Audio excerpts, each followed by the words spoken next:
Hoje a gente vai analisar de perto duas substâncias estimulantes, sabe? Bem conhecidas, mas, nossa, com impactos totalmente diferentes. Isso mesmo. A cafeína, que está no nosso dia a dia, né? E a cocaína e o crack, que são drogas ilícitas com consequências bem pesadas para a saúde e para a sociedade. Exato. A gente se baseou em várias fontes, né? Artigos de saúde, pesquisa da Uniad, publicações científicas, até dados de mercado. Material bem completo. E o objetivo aqui é entender como elas agem no corpo, né? Falar um pouco dos benefícios da cafeína Uhum. e principalmente dos riscos enormes associados às duas, mas com foco especial na cocaína e no crack. E, claro, entender por que é tão difícil lidar com a dependência. Legal. Vamos começar então com o nosso cafezinho? Como é que ele funciona para deixar a gente mais ligado? É só impressão minha ou... Não, não é impressão, não. A cafeína age, assim, principalmente bloqueando os receptores no cérebro, de uma substância chamada adenosina. Adenosina. Isso. A adenosina é que vai sinalizando para o corpo que está na hora de descansar, que vem o cansaço.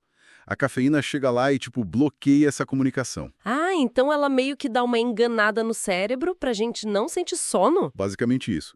Impede a mensagem de cansaço de chegar. Mas não é só isso. Ah, tem mais? E aquela sensação de alerta, de foco, às vezes até um humor melhor. Pois é. Isso vem da segunda parte da ação.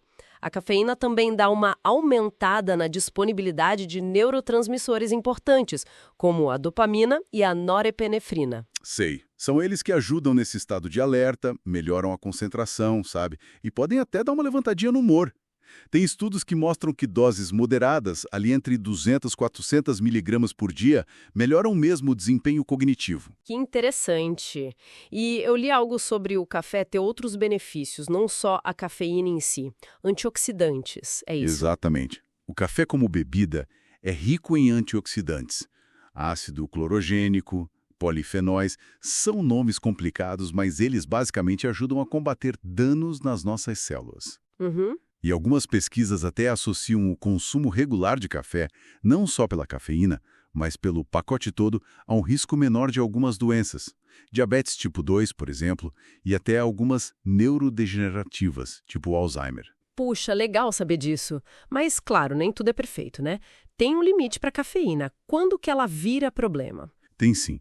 O consenso geral é não passar de uns 400 miligramas por dia. Isso dá mais ou menos umas 4 xícaras de café coado por aí. E se passar disso? Aí começam os problemas. Insônia, claro, mas também ansiedade, nervosismo, o coração pode disparar, taquicardia e a pressão arterial pode subir. E sim, dá para desenvolver dependência de cafeína. Dependência mesmo? Sim. Embora geralmente seja mais leve, né, comparado com outras substâncias. O problema é a abstinência. Dor de cabeça, fadiga, irritabilidade para quem corta de vez. E um ponto crucial é que a quantidade de cafeína varia muito. Ah, é verdade. Um expresso não é igual a um coado, né? E tem os energéticos. Exato. Chá, refrigerante, energético, a dose pode ser bem diferente. Por isso a rotulagem clara seria tão importante, mas nem sempre a gente encontra essa informação fácil. Entendido sobre a cafeína. Parece que com moderação, tudo bem. Mas agora, vamos para o outro lado da moeda. A cocaína e o crack. O contraste é brutal, né?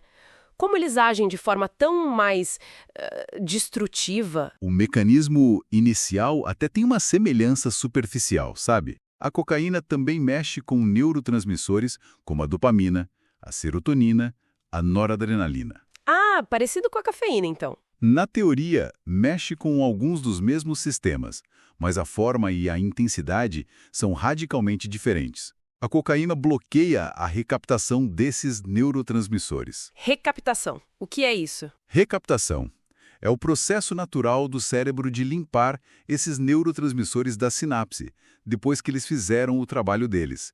A cocaína impede essa limpeza. E o que acontece? Acontece que esses neurotransmissores, principalmente a dopamina, ficam lá na sinapse em quantidade muito maior e por mais tempo. É como se fosse um banho químico no cérebro.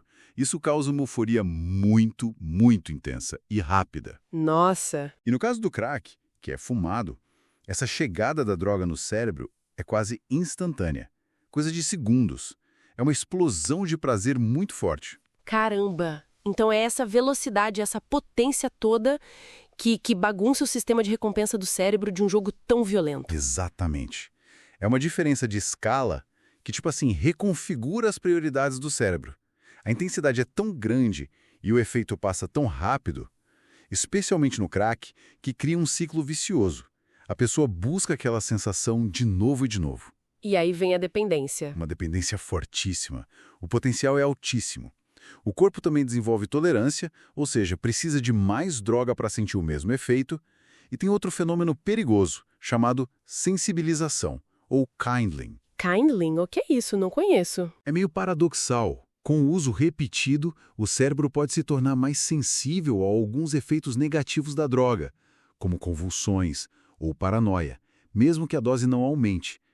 É um risco adicional bem sério. Puxa vida. E a situação no Brasil é preocupante, né? As fontes mencionam isso. Infelizmente, sim. Apontam o Brasil como o segundo maior mercado consumidor de cocaína do mundo. É um problema de saúde pública enorme aqui. Que quadro complexo e perigoso. E os riscos diretos para a saúde física e mental? O que as fontes detalham? Olha, são muitos e são gravíssimos. No coração, risco altíssimo de infarto, arritmias que podem matar, AVC.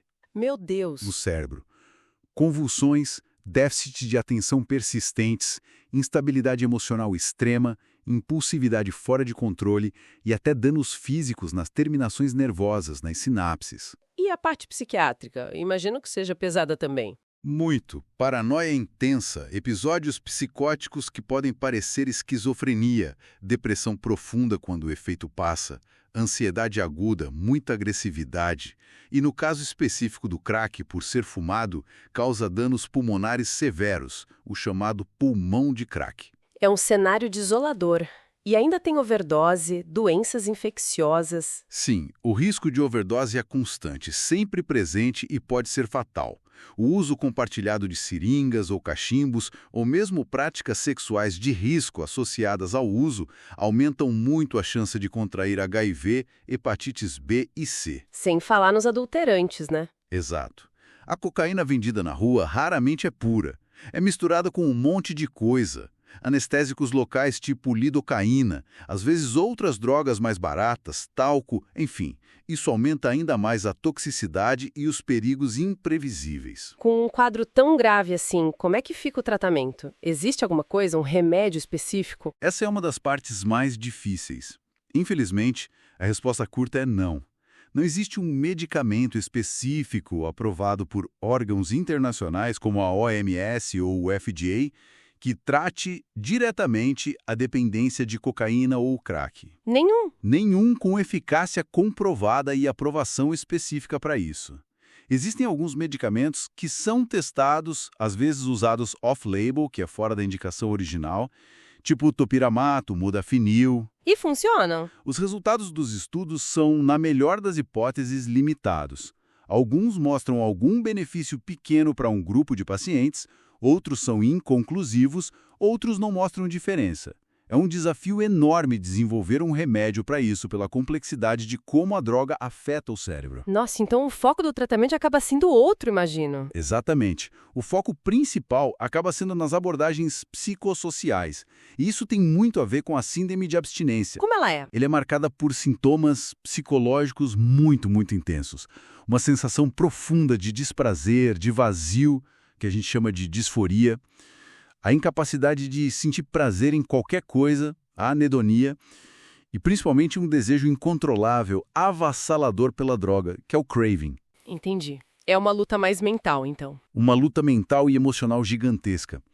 Por isso, terapia individual, terapia em grupo, grupos de apoio como Narcóticos Anônimos, suporte da família, da comunidade, tudo isso é absolutamente fundamental. É a base do tratamento que temos hoje. Faz todo sentido. Bom, para a gente ir fechando, então, o resumo da ópera é que a cafeína, se a gente usar com moderação, pode dar uma energia, talvez até os benefícios para a saúde, e os riscos são, na maioria das vezes, gerenciáveis. Certo. Já a cocaína e o crack, bom, aí a história é outra. É um perigo extremo, um potencial devastador para a saúde física, mental, para a vida da pessoa.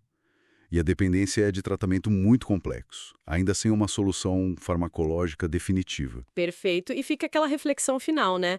Apesar das duas substâncias mexerem com neurotransmissores, com mecanismos que até têm uma semelhança ali na base química, a distância entre a gente aceitar tomar um café todo dia e a forma como a sociedade vê e lida com o problema da cocaína e do crack é abissal. Gigantesca. O que será que molda isso tão profundamente? Além da intensidade óbvia do efeito e da questão de ser legal ou ilegal, que outros fatores culturais, sociais, influenciam tanto nossa relação e as respostas de saúde pública para esses dois estimulantes? Fica aí para a gente pensar.